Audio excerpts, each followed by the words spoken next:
శ్రీమాత్ర నమః. జయేంద్ర సరస్వతి స్వామి వారిని దీపావళి రోజున ఆంధ్రప్రదేశ్లో మహబూబ్ నగర్ లో అర్ధరాత్రి అరెస్టు చేశారు.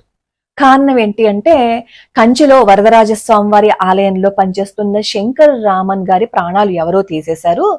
దానికి కారణం జయేంద్ర సరస్వతి స్వామి వారు అనే అభియోగాన్ని మోపి అర్ధరాత్రి ఈ మహబూబ్ నగర్ లో ఉన్న ఆయనని హడావిడిగా అరెస్టు చేసి తీసుకుని వెళ్ళిపోయారు. సరే, అలా తీసుకువెళ్ళింది ఎవరు? అప్పుడున్న ప్రభుత్వం ఏంటి? జయలలిత ప్రభుత్వం. ఎందుకు అరెస్ట్ చేశారు? అది ఒక నెపంగా తీసుకున్నారు. ఈ శంకర్ రామన్ గారే ఈ ప్రాణాలు తీసేశారని ఒక నెపం, ఒక అభియోగం. అది ఎందుకు వేశారు అంటే, ఈ జయలలితకి శంకర మఠం అంటే కంచి మఠం ద్వారా జరుగుతున్న కార్యకలాపాలు నచ్చలేదు. జయేంద్ర సరస్వతి స్వామి వారు ఒక పీఠాధిపతి మాత్రమే కాదు, ఆధ్యాత్మిక దేశభక్తుడు కూడా. ఆయన ఎంత దేశభక్తుడు అంటే 1981లో మీనాక్షిపురం తమిళనాడులో ఆ గ్రామం మొత్తం మతం మారిపోయింది. అలా మతం మారిపోతే అప్పటి ఇందిరాగాంధీకి భయం వేసింది. అదేంటి, అసలు ఆవిడెవరో మనకి తెలుసు, ఆవిడ నేపథ్యం ఏంటో అందరికీ తెలుసు. అలాంటి ఇందిరాగాంధీకి కూడా భయం వేసింది. ఆ మీనాక్షిపురాన్ని రహమత్ అనే పేరుతో మార్చేశారు. ప్రపంచమంతా ఉలిక్కి పడిందనమాట. ఏంటి ఈ విపరీతానికి కారణం ఏంటి అని. తరువాత దీని మీద విచారణ జరిపితే తెలిసింది ఏంటంటే, విదేశీ నిధులు అక్కడికి వచ్చాయి అని చెప్పి తెలిసింది. ఒక అతను కూడా చెప్తాడు, నాకు ఇంత డబ్బు ఇవ్వాలని ప్రయత్నించారు కానీ నేను మతం మారలేదు అని. కానీ మాక్సిమం ఆ మీనాక్షిపురము మొత్తం మతం మారిపోయింది. అసలు అక్కడికి వెళ్ళడానికి అందరూ భయపడ్డారనమాట, ఆ మీనాక్షిపురానికి. అప్పుడు అక్కడికి వెళ్ళి వాళ్ళతో మాట్లాడి చర్చలు జరిపి వాళ్ళందరికీ అర్థమయ్యే విధంగా చెప్పింది ఎవరో తెలుసా? జయేంద్ర సరస్వతి స్వామివారు. ఆయన అక్కడికి వెళ్ళి అక్కడ బస చేసి కొన్ని రోజుల పాటు అక్కడ ఉండి వాళ్ళందరి మనసుల్లోనూ హిందూ ధర్మం యొక్క గొప్పతనం ఏంటో చెప్పిన తర్వాత మళ్ళీ ఆటోమేటిక్ గా వాళ్ళు వెనక్కి వచ్చేశారు. అంతటి దేశభక్తుడు జయేంద్ర సరస్వతి స్వామివారు. అలాగే అయోధ్య వివాదం జరిగింది కదా, అయోధ్య వివాదం అందరికీ తెలిసిందే కదా. దాని గురించి కూడా ఆయన పోరాడారు. కాశ్మీరు ఎంత మత కల్లోల ప్రాంతమో అందరికీ తెలుసు కదా. అక్కడ హిందువులు వెళ్ళడానికే చాలా భయపడేవారు కదా. అలాంటి కాశ్మీర్లో పర్యటన చేశారు. నేపాల్కి భారతదేశానికి సంబంధాలు సరిగ్గా ఉండేటట్లుగా ఆయన చూశారు. ఆయన బంగ్లాదేశ్ ఇలాంటి మత కల్లోలిత ప్రాంతాల్లో పర్యటించి దేవాలయాలని, మన హిందూ ధర్మాన్ని కాపాడే విధంగా ఆయన చేసిన ప్రయత్నం అంతా ఇంత కాదనమాట. ఆటోమేటిక్ గా ఈ జయేంద్ర సరస్వతి స్వామి వారు అంటే అందరికీ ప్రేమ వస్తుంది కదా. ఆయన శంకర్ నేత్రాలయ అని ఒక పెద్ద హాస్పిటల్ ను కూడా కట్టించారు. ఇలా ఎన్నెన్నింటిలో చేశారు.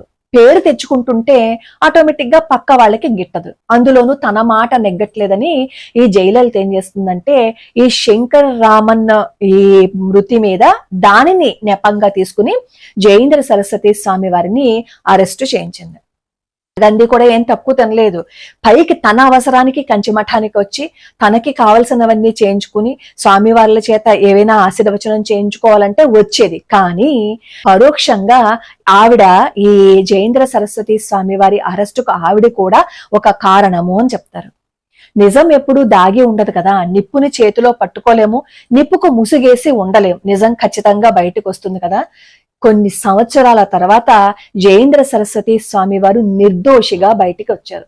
అప్పుడు ఆయన ఏం కృంగిపోలేదు. అయ్యో నేను తప్పు చేశానా, నన్ను ఎవరైనా విడిపించండి అని ఆయన ఎవ్వరినీ అడగలేదు. కానీ నిజం బయటికి వచ్చింది. పరిశుద్ధంగా బయటకు వచ్చేశారు ఆయన. ఆయన మీద కక్ష తీర్చుకోవాలి అని అనుకుంది జయలలిత. కానీ చివరికి ఏమైంది అనేది అందరికీ తెలుసు కదా. ఒక జగద్గురువుని అన్యాయంగా అరెస్టు చేస్తే, అన్యాయంగా బాధ పెడితే బాధ పడకపోవచ్చు, కానీ ఆయన ప్రతి క్షణం దైవ చింతన చేశారు. ఆ దైవ చింతన చేసిన ఆయనకి ఎవరైనా అపాయాన్ని కలిగించాలి అని అనుకుంటే జీవితం ఎలా ఉంటుంది అనేది మనకి ఈ జయలలిత జీవితం ఉదాహరణ. అలాగే ఇందిరాగాంధీ కూడా కరపత్రి స్వామివారి సమయంలోనూ గోవులను బాధ పెట్టినప్పుడు ఇందిరాగాంధీ జీవితం ఏమైంది అనేది అది కూడా అందరూ ప్రత్యక్షంగా చూశారు కదా. ఇప్పుడు జయేంద్ర సరస్వతి స్వామి వారు ఒక పీఠాధిపతి మాత్రమే కాదు, అంతకు మించి దేశభక్తుడు. ఇప్పుడు ఈ విషయాన్ని నేను ఎందుకు చెప్తున్నాను అంటే, ఇలా కుట్రలతో మతం మార్చేసి హిందూ ధర్మాన్ని కాపాడే వాళ్ళ మీద వేటు పడేలాగా కొన్ని ఈ పరాయి మతస్థులు చేస్తున్నారు. కొంతమంది పరాయి మతస్థులు చేస్తున్నారు. మీరు ఒక పాంప్లెట్ చూసే ఉంటారు, బహుశా మీరు కూడా ఈ పాటికి ఆ వీడియోస్ అన్ని చూసే ఉంటారు. 24లో వాళ్ళు అక్కడ వాళ్ళ ప్రార్థనా స్థలాల్లో ఏం చెప్పారు అంటే, మీరు ఎవరికైనా ఓటేయండి, కానీ బీజేపీకి మాత్రం ఓటు వేయద్దు, బీజేపీకి ఓటు వేయద్దని వాళ్ళు నిష్కర్షగా అసలు ఏమాత్రము సంకోచించకుండా చెప్పారనమాట. ఎందుకు? బీజేపీ అంటే మీరు దాన్ని ఒక పార్టీలా చూడకండి.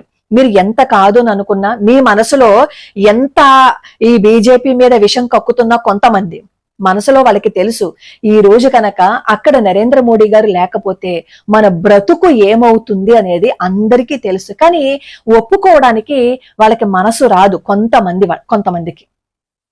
ఈ బీజేపీకి ఓటు వేయద్దు, మీరు ఇంకెవరికైనా ఓటేసుకోండి అన్నారు. ఎందుకన్నారు? ఆ ప్రాంతాలలో ఈ వేరే మతస్థుల యొక్క ప్రాబల్యం ఎక్కువగా ఉందన్నమాట. అంటే వేరే మతస్థులు జనాలు బాగా పెరిగిపోయారు. అక్కడ రాజకీయంగా చూస్తే అక్కడ అధికార పార్టీ కూడా వేరే మతస్థులు కదా. అప్పుడు ఎవరి ప్రాబల్యం ఎక్కువగా ఉంటుంది? వేరే మతస్థుల ప్రాబల్యం ఎక్కువగా ఉంటుంది కదా. కాబట్టి ఈ చర్చిల్లోనూ అక్కడ అసలు బీజేపీకి ఓటు వేయొద్దు అన్నారు. నిబంధన ఉంది, అదేంటంటే ఈ మత సంబంధమైన ప్రదేశాలలో అంటే గుళ్లల్లోనూ చర్చిల్లోనూ మసీదులోనూ రాజకీయాలకి సంబంధించి మాట్లాడకూడదు అనే ఒక నిబంధన ఉంది. మరి అలా నిబంధన ఉన్నప్పుడు ఈ బిషప్ కన్సిడరేషన్ చర్చికి సంబంధించిన ఈ సంస్థలు వీళ్ళందరూ ఎందుకు వాళ్ళ ప్రార్థనా స్థలాలలో బీజేపీకి ఓటు వేయొద్దు అని రాజకీయాలు మాట్లాడారు? అది మరి నిబంధనని ఉల్లంఘించినట్లే కదా. అలా ఉల్లంఘిస్తే వాళ్ళని ఏమీ అనలేదు. ఎందుకు అనలేదు? అక్కడ పార్టీ అంటే అధికార పార్టీ పరాయి మతస్థులు కాబట్టి. ఇది నెమ్మదిగా ప్రతి చోటకి వస్తూనే ఉంది కదా, పాక్కుంటూ వస్తూనే ఉంది కదా. హిందువుల మీద ద్వేషాన్ని చూపిస్తారు, హిందువుల దేవాలయాలని పడగొట్టేస్తారు, హిందూ సంప్రదాయాలని నేలమట్టం చేసే విధంగా ప్రయత్నిస్తారు. ఆ ప్రయత్నంలో ఆ కుట్రలో భాగంగానే కదా హిందూ ఆడపిల్లల్ని లవ్ జిహాదీ పేరిట మోసం చేసేసి వివాహం చేసుకుంటున్నారు. అలాగే మొన్న ఒక వీడియో వచ్చింది, అదేంటంటే బ్రాహ్మణులని టార్గెట్ చేయండి. उसके बाद हम ये ब्राह्मण को भी टारगेट कर सकते हैं। देखो भाई ब्राह्मणों, हाँ ये बहुत ही सबसे ज्यादा जरूरी बात ये तुमने बोली, सबसे उम्दा ब्राह्मणों को टारगेट तो सबसे पहले करना है, ब्राह्मणों को टारगेट। जी जैसे भी कुछ टर्मिनोलॉजीज भी है ना, जैसे कि ब्राह्मणिकल पैट्रियार्की, ब्राह्मणिकल सुप्रीमेसी, ये सब भी बहुत ज्यादा फेमस करना पड़ेगा. ముందు అసలు ఆ స్టార్టింగే మొదలవుతుంది. అందులో కొంతమంది మాట్లాడుకుంటున్నారు అనమాట, వీడియో గ్రూప్ కాల్. బ్రాహ్మణులను టార్గెట్ చేసేయండి, లవ్ జిహాదీలు చేయండి, ఈ లవ్ జిహాదీ పేరిట హిందూ అమ్మాయిలు ఎలా టార్గెట్ చేయాలి అనేది వీళ్ళందరూ మాట్లాడుకుంటున్నారు. అక్కడ బ్రాహ్మణ అని వాళ్ళు చెప్తున్నారు కానీ వాళ్ళు టార్గెట్ చేస్తుంది ఎవరిని? హిందువులను కదా టార్గెట్ చేస్తుంది. ఆ వీడియో విన్న వాళ్ళు ఏమనుకుంటారంటే, బ్రాహ్మణ ఆడపిల్లలను కదా అంటారు. బ్రాహ్మణ ఆడపిల్లలు అంటే ఎవరు చెప్పండి? హిందూ ఆడపిల్లలు కాదా? మీరు గంగలో విషనాగులని రాజీవ్ మల్హోత్రా గారు రాసిన పుస్తకం చదవండి. ఎలా ఈ కుట్రలో బ్రాహ్మణులు చేశారు అని వాళ్ళని ఎలా మసిపూసి మారేడుకాయ చేసేశారు అనేది ఆ రాజీవ్ మల్హోత్రా గారు రాసిన గంగలో విషనాగుల్లో రాసింది. అందులో ఎలా బ్రాహ్మణులని వంచనకి గురి చేశారు, ఈ దళితుల్ని చాలా దూరంగా పెట్టారని, మడి తడి అంటూ దూరంగా వాళ్ళని వెలివేసేశారు అని, బ్రాహ్మణుల మీద ఎలా కుట్ర పన్నారు అనేది అందులో రాశారు. మనం ఇలాంటి నిజంగా ఈ రాజీవ్ మల్హోత్రా గారి వీళ్ళు రాసిన పుస్తకాలు చదివాం అనుకోండి, అసలైన విషయం మనకి తెలుస్తుంది. అందులో రాస్తారు రాజీవ్ మల్హోత్రా గారు, హార్వర్డ్ యూనివర్సిటీలో ఒక అతను మన అప్పట్లో ఎప్పుడో కదా ఆ పుస్తకాలన్నింటినీ, ఒరిజినల్ పుస్తకాలన్నింటినీ దాదాపుగా వాటన్నింటినీ కాల్చేసి వాళ్ళకి అందుబాటులో ఉన్నవి దాని స్థానంలో హిందువుల మీద ఏ విధంగా బ్రాహ్మణులు అరాచకాలు చేశారు అనేది కల్పించి రాశారు అని నేను చెప్పటం లేదు, రాజీవ్ మల్హోత్రా గారు రాశారు. ఆ పుస్తకాలు ఉన్నాయి, చదవండి. ఆ పుస్తకాలను చదివిన కొంతమంది ఇదిగో బ్రాహ్మణులు అలా చేశారు, బ్రాహ్మణులు ఇలా చేశారని ముందు హిందువుల్లో చీలికి తీసుకొచ్చేశారనమాట. అంటే ఒక వర్గాన్ని పక్కకి గెంటేశారు. అప్పుడు ఆటోమేటిక్ గా కొంతమంది అయిపోతాం కదా, ఈ బ్రాహ్మణులు ఎప్పుడైతే చీలికి తెచ్చేశారో మిగతా అవడం తక్కువైపోతాం కదా. ఇప్పుడు వీళ్ళందరిలోనూ కుల ప్రాతిపదికన మా కులం వాడికి ఓటేసుకోవాలి, మా కులం వాడికి ఓటేయాలి, ఇగో మీ వాళ్ళని ఇలా అనలేదా, మీ వాళ్ళని ఇలా అనలేదా అని మనలో మనకే విభేదాలను సృష్టించి అక్కడ కూడా కులాల పేరుగా విడిపోయేటట్లు వాళ్ళు ప్రణాళికలను సిద్ధం చేసేసుకున్నారు. కానీ వాళ్ళేం చేస్తున్నారు, వాళ్ళ చర్చిల్లోనూ మసీదుల్లోనూ వాళ్ళందరూ కలిసికట్టుగానే ఉంటున్నారు. కిందసారి కూడా ఓట్లు వేయడానికి పరాయి దేశంలో ఉన్న వాళ్ళు కూడా వాళ్ళు ఏరోప్లేన్ టికెట్ కొనుక్కుని మరీ వచ్చి ఓటు వేశారు. ఎందుకు? వాళ్ళని గెలిపించుకోవటం కోసం. వాళ్ళు అక్కడ అధికారం కోసం వచ్చేటప్పుడు వాళ్ళందరూ ఒకటే అయిపోతున్నారు. అక్కడ వేరేదేం చూసుకోవటం లేదు, మేమందరం ఒకటి, మా మతం ఒకటే అని వాళ్ళు చూస్తున్నారు. కానీ మనం ఏం చేస్తున్నాము, ఓటు వేసేటప్పటికి పక్క ఊరికి వెళ్తామా, ఏం వెళ్తాం లేదు ఈసారికి, వచ్చేసారి వెళ్దాంలే ఓటు అని చెప్పి మనం ఆగిపోతున్నాం. ఇలాంటి సంఘటనలు చూసిన తర్వాత అయినా సరే వాళ్ళందరూ కలిసి ఉంటున్నారు కదా, మనం ఎందుకు విడిపోవాలి? ఎంత కష్టమైనా ఎంత నష్టమైనా మన ధర్మాన్ని నిలబెట్టుకునే విధంగా మనం చెయ్యాలని మనం ఆలోచించలేకపోతున్నాం. స్వామి శ్రద్ధానంద గారి ప్రాణాలు ఎలా తీసేశారు అనుకుంటున్నారు? స్వామి శ్రద్ధానంద గారు కొన్ని వేల మందిని హిందూ ధర్మంలోకి తీసుకొస్తే అసలు స్వామి శ్రద్ధానంద గారు చేసిన ఆ పని మహాత్ముడికి అసలు నచ్చలా. తెలుసా మీకు ఆ విషయం? మహాత్ముడికి అసలు నచ్చలేదు. మహాత్ముడికి ఈ స్వామి శ్రద్ధానంద అంటే అసలు పడదు. ఆయన చనిపోయినప్పుడు కూడా ఈ మహాత్ముడు ఎవరికి సపోర్ట్ చేశారు అనేది స్వామి శ్రద్ధానంద గురించి నేను చెప్పిన వీడియోస్ లో ఉంటుంది, ఒకసారి చూడండి. ఆయన్ని కూడా నడి రోడ్డు మీద ప్రాణాలు తీసేశారు స్వామి శ్రద్ధానందని. ఎందుకు? అలాంటి వాడు బ్రతికుంటే హిందూ ధర్మం పెరిగిపోతుంది, హిందువుల్లో విశ్వాసం పెరుగుతుంది అని వీళ్ళకి భయం అన్నమాట. అందుకే స్వామి శ్రద్ధానంద ప్రాణాలు తీసేశారు.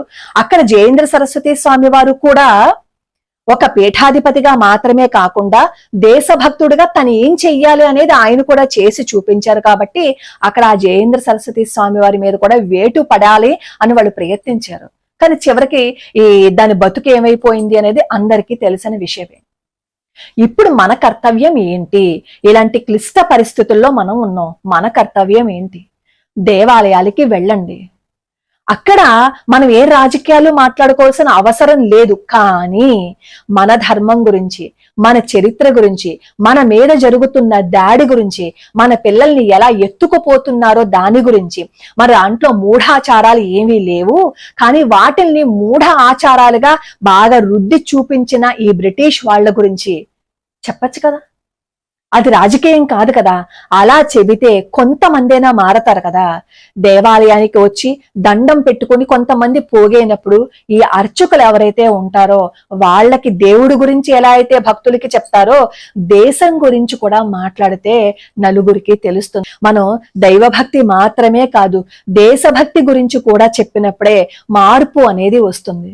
ఆ దేవాలయానికి వెళ్ళాలి అంటే మనమంటూ బ్రతికి ఉండాలి కదా. మనమంటూ బ్రతికి ఉండాలంటే ప్రతి వ్యక్తి నోటిలో నుంచి మన చరిత్ర బయటికి రావాలి, అసలైన చరిత్ర బయటికి రావాలి. ఎవరో కల్పించి రాసేసిన పుస్తకాలు చదివి ఇదిగో ఇలా చేశాట హిందువులు, ఇలా దాడి చేశాట, అసమానతల్ని సృష్టించాట అని చెప్పుకోవడం కాదు. నిజమైన చరిత్ర చదివి దేవాలయానికి వచ్చిన వాళ్ళకి కూడా మన చరిత్ర చెబితే కొంతమందైనా మారుతారు. ఆ తమిళనాడులో వాళ్ళంత దారుణంగా ప్రవర్తించడానికి కారణం ఏంటి? అక్కడ అధికార పార్టీ ఏముంది? మరి అలాంటి అధికార పార్టీయే మొత్తం భారతదేశం అంతా వస్తే హిందువులకి నిలువ నీడ అనేది ఉంటుందా? ఉండదు కదా. ఆలోచించండి. మన తరం అయిపోతుంది. మన నెక్స్ట్ తరం వాళ్ళు హాయిగా ఉండాలి అంటే మన చరిత్ర మన పిల్లలకి చెప్పాలి, మన పిల్లల ద్వారా ఇంకొంతమందికి చెప్పించాలి. అలా చెప్తే మాత్రమే నిజమైన చరిత్ర తెలుస్తుంది. అలాగే మన ధర్మాన్ని నిలబెట్టే వాళ్ళని మాత్రమే మనం అధికారులుగా ఎన్నుకుందాం. ఎవరు ఎన్ని ప్రలోభాలు పెట్టినా ఆ సమయానికి ఒక 500 రూపాయలు మన చేతిలో పెడతారు, ఆ సమయానికి మాత్రమే అది అవసరాన్ని తీరుస్తుంది. కానీ జీవితాన్ని నిలబెట్టే సంస్థలకి గనక మనం సపోర్ట్ చేసాము అంటే మన బ్రతుకు చూసుకోవాల్సిన అవసరం లేదు, మన తరతరాలు బాగుంటాయి. ఆకలి వేసిన వాడికి అన్నం పెట్టడం మాత్రమే కాదు, ఆ అన్నాన్ని ఎలా సంపాదించాలి అనేది నేర్పించాలి. అన్నం రోజు పెట్టేస్తే వాడు సోమరిగా తయారవుతాడు. మిగతా వాళ్ళందరూ ఏం చేస్తున్నారు అంటే అన్నం పెట్టినట్లుగా నటిస్తున్నారు, సోమరపోతులుగా తయారు చేస్తున్నారు. కానీ మన ధర్మం ఏం నేర్పిస్తుందో తెలుసా? అన్నాన్ని ఎలా సంపాదించాలి, ఎలా పంటను పండించుకోవాలి, ఎలా ఆకలి తీర్చుకోవాలి అనేది నేర్పిస్తుంది. అన్నం తింటే మన కడుపు ఒకటి మాత్రమే నిండుతుంది, కానీ ఆ అన్నం ఎలా పండించాలి అనేది మనం నేర్పించాము అని అనుకోండి, నలుగురికి అది ఉపాధి మార్గంగా నిలబడుతుంది. ఇప్పుడు ఆలోచించుకోండి, ఎవరికి సపోర్ట్ చేస్తారో, ఏ ధర్మాన్ని నిలబెట్టాలి అని అనుకుంటున్నారో, పిల్లలకి ఏం చెప్పాలి అని అనుకుంటున్నారో, అది మన చేతుల్లోనే ఉంది.